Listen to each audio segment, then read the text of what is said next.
All right, we're ready for part two of the top 75 albums of 2023, and we're getting into the thick of it here with the next 10, the second group of 10, and we're starting with Wild Beyond's self-titled full length out on Gates of Hell Records at number 65. This is what I'd consider a kind of a psychedelic black thrash maze, and when I say maze, I mean there's an unpredictability to the moment to moment technicality or the technical abandon of this work, which is something special. I feel like this is very much a musician's black thrash band, and it goes beyond kind of the finesse of a certain era of Absu, kind of 2009 to 2011, where they reached this point of technicality that was very measured, but also frantic in its outbursts. Now, this doesn't necessarily lean into the sort of jazz influenced side of things the same way it does more of the, I would say, Voivod esque movements of certain guitar work. That doesn't mean it is skronking or uses dissonant chords entirely, but that there it feels like there's a raw outburst to it. There's something that is instinctively going in the wrong direction, bending the light in a different way. So I know that doesn't make any sense, but it was a record that felt impenetrable and certainly not accessible when I first approached it, and that hasn't really changed. And so there's a difference between really liking something and recommending it to the masses. And I think Wild Beyond is something that I really like, but you're going to have to be the type of person who wants something very different and not what is expected when you approach this record. And I think that's the right type of person wants some weird thrash. They want something high energy but very impenetrable in terms of its patternation. And I think there's a very listenable way to approach this, record that it's well worth including and talking about here. So yeah, check it out. It's cool.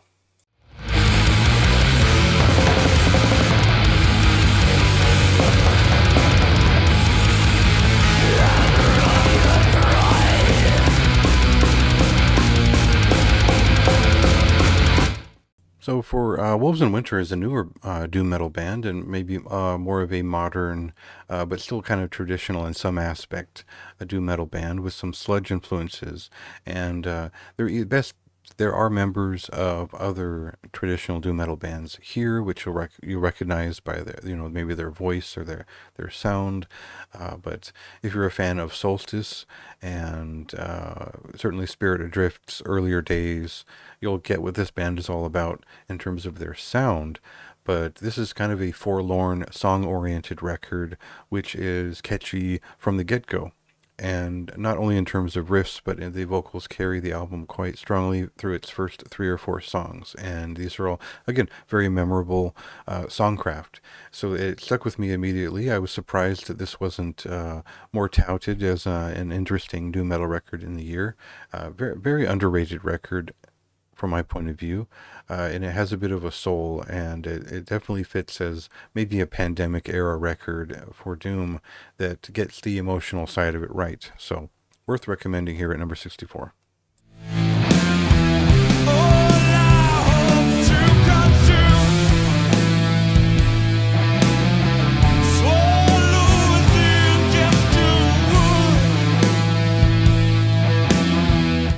So the return of German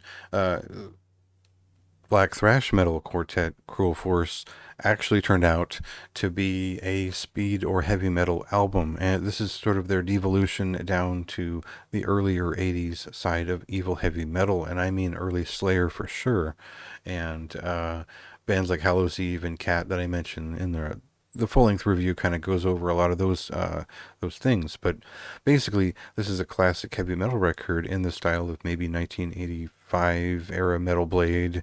Something a little bit rough, but song oriented, and always has riffs. And basically, every song in here is kind of great. There's a couple that are not really a deep thought at all. They kind of keep it kind of light. It's nothing like their previous records for the most part, which were before they'd split up. They were playing a more standard form of classic German flavored black thrash metal, and this is more of a speed metal record overall, and one that has some very obvious new wave of traditional heavy metal, or new wave of British heavy metal influences to its songwriting, a la early Slayer. So great record. It's easy to recommend to anyone who likes heavy metal and recognizes the right attitude, the right sound, and certainly the right art direction. I think this was just like an attractive record that I wanted to pick up, and I bought it just because I like not only the songs and the sound and the style, but I want to own that record. It looks cool, so that's all. Let us start this fire. Time to take control. Feel the power surge. Taste the power surge. Strike the power surge. Solace is the latest full-length album from Chicago, Illinois-based heavy psychedelic doom quartet, Resin. And I guess I would say more of a modern style of psychedelic doom, and one that is tinged with jazz here and there. It's not as experimental as their last record. This one kind of returns to their heavier side, and the side that is most often compared to Windhand for the lack of real meaningful comparison. I think the songwriting here is much more loose and free in its movement. There are certain constant derailments and movements outside of traditional big fuzz riff driven stuff. And I think that the vibe was right for this record. It was one that I kind of rated a little bit just above average when I reviewed it, and when I returned to it, I continued to listen to it over and over, and just I liked being in that place that they provided, and that's why it ends up here on the list.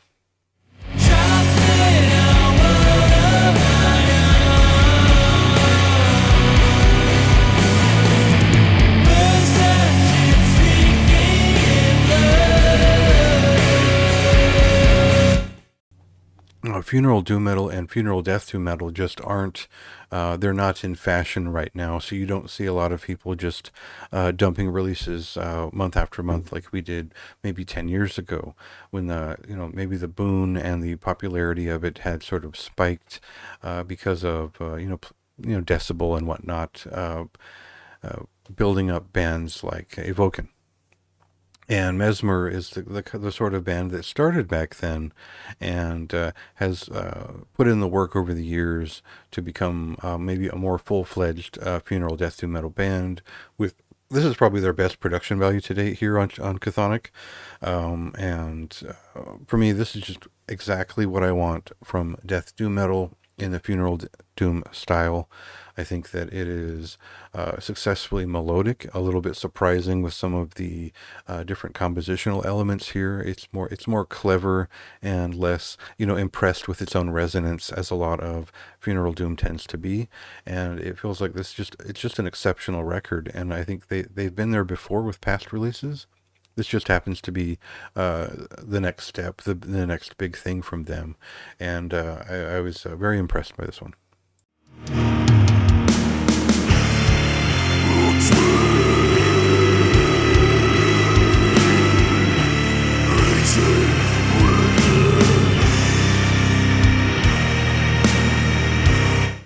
So when a record like Of the Sign comes out, and a band like Spirit Possession sort of makes their first impression, the hype is hard to contain, because it's this big electric thing. There's a cacophony of guitars. There's this very inspiring electrical black metal thrashing fuel behind what this band does, and a lot of it is both studio sound and guitar effects, but also it's in the leads and the fiery performances on both of their records. And the second one is not drastically different from the first. I think it's just one that makes its impact very deeply, and then it was easy to set aside for a while. I didn't pick it up that often after it had released, but every time I returned to it, it's sort of bitten me again. It's one of those things where it's like, well, I put it on once, but maybe a couple more times, because it just reaches a couple of highs there with the lead guitars and the echoing layers, and the rasp of the vocal. Everything kind of comes together to this venomous pulse that you want from this style. And so for me, it was just like when I remembered to listen to it, it was great. That kind of thing. So it hit 60 because there were things that called to me more often. But that doesn't mean this isn't a very high quality record. This is a really cool thing. I hope that they can iterate on it in maybe like a different way for album number 3. I'm sure that's coming at some point. And I'd like to see where that could go different. Where or maybe just not more of the. This feels like a chapter 2, but I'd like to see a new book, I guess, is the way I'd put it.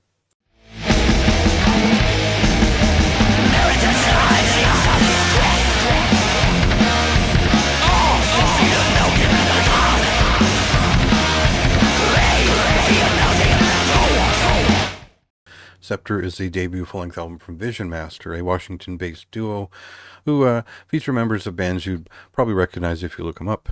This is a heavy metal style record. It's got some elements of speed metal, black metal, and various other elements in there. But I guess it's tuneful enough to where you'd compare it to Sloofeg. It's weird enough to where you compare it to Voivod. And it's got this gallivanting movement and musicianship that I'd want to compare it to Brokus Helm. But it's really none of those things. They've sort of cut their own cloth here and made their own suits, so to speak, on this journey. And it's kind of an alien thing, but it's still a very traditional heavy speed metal influenced record. It just feels like it was ripped out of a sort of random part of the United States back in the late 80s, and nobody ever noticed. It's that kind of thing. And it was a bit of an indoctrination to sort of catch all the memorable pieces and details of this record to start, and then to just sit back and enjoy it and the story that they tell throughout, because it's eventful, it's interesting, and I found myself locked into this record for several months, just enjoying it. A little bit of a bias because they did put me in the thank you notes on the record, and that's a special thing. But also, it's just a record that I really appreciated for how much they developed the whole idea beyond their first EP. So that kind of brought me back to it quite a bit. It should probably be a little bit higher on the list.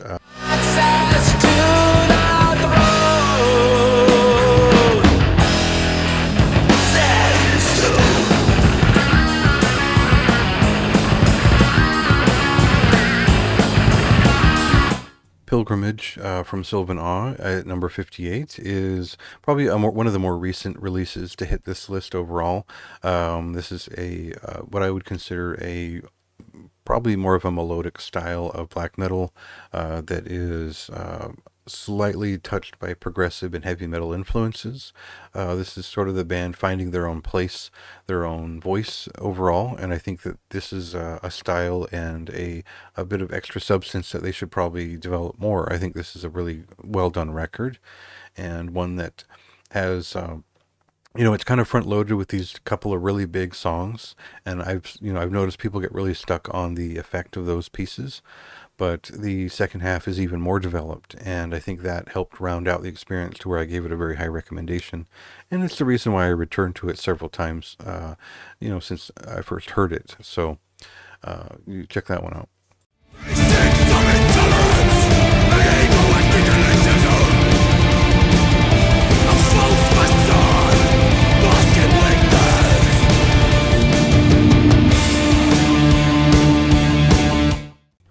Now, it should tell you something that Fairy Ring's Weary Traveler is down at 57, because there are a lot of records that I had to sort of shove out of the way to make room for this one, and I feel like this is still too low on the list. This is a very, probably one of my favorite album art album covers from the year. I think it's something that I want to reach for every time I see it. It's a very memorable record overall. It has elements of classic heavy metal, sort of a stoner touch to it. It's kind of a doom rock record for someone who likes heavy metal, but isn't looking for serious riffs all the time, and they are kind of having fun with it too. But it just has an attitude and a swagger to it that is unique and just cool.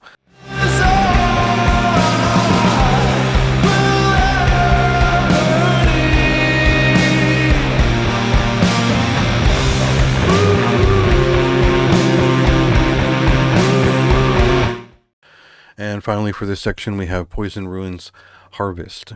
This is a debut full-length album from this Philadelphia-based punk band, and one that I guess they've got elements of hardcore punk, post-punk, and moodier things. Probably closer to there's somewhat kind of a death rock feeling to some of it, but there's a tunefulness and a forlorn side of it that where, like, a fan of the Wipers' more depressed stage is probably going to like this, as well as Rudimentary Penny and their development. But overall, if you were familiar with their earlier releases, those were maybe catchier and more distinct in their sound design, whereas this record feels kind of muffled and singular in its overall focus. They kind of made an album of it, and for some people, it's kind of a love it or hate it thing because it's a focused record. There are a couple of clear singles and sort of hits if you want to line it up that way. I don't think they got it exactly right for their debut, and this would have rated a lot higher if they had maybe reprised some of these songs that they put on singles. Maybe if they brought back some of the things that sort of caused a craze about their sound before. But I don't know, the colors they use, some of the ideas of design on this fell short of the what felt special about their previous releases, but that didn't stop it from being a great, memorable, and tuneful record, and that's why I include it here.